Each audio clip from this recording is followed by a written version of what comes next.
Mes chers collègues, Monsieur Navarro.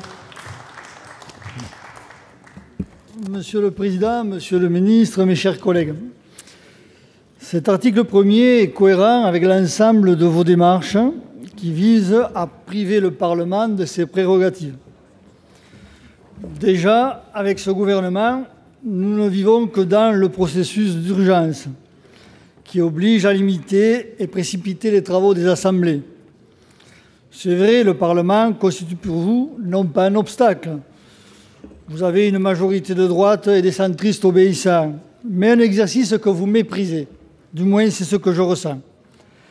Dernier exemple en date, en appelant en priorité les articles 5 et 6, cœur symbolique de la réforme, vous avez méprisé notre institution pour avancer le vote de cet article, qui n'a rien de définitif, je vous le rappelle, à une date qui précède de grandes manifestations.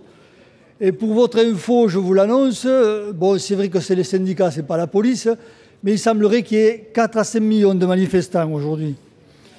Cet article 1er s'inscrit dans le droit fil de votre mépris pour les représentants du peuple. Cet article 1er a pour objectif de créer un comité de pilotage des régimes de retraite chargé de veiller au respect des objectifs du système de retraite par répartition. Cependant, à mes yeux, le gouvernement et le Parlement sont déjà en charge de ces missions-là. Nous n'avons besoin de personne. Nous devons en effet prendre les décisions qui garantissent la pérennité financière et l'équité des régimes de retraite par répartition, ce que ne fait d'ailleurs pas votre projet de loi.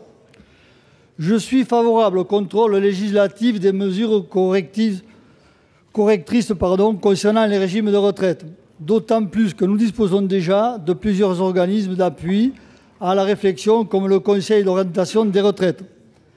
La structure supplémentaire que vous proposez n'a que pour seul objectif que de créer le brouillard, d'instrumentaliser l'illisibilité, de brouiller les pistes et de donner une apparence d'objectivité à des mesures partisanes et idéologiques. C'est pourquoi je m'oppose à cet article 1er comme à l'ensemble de ce projet de loi et que je voterai avec mon groupe l'ensemble des amendements de suppression.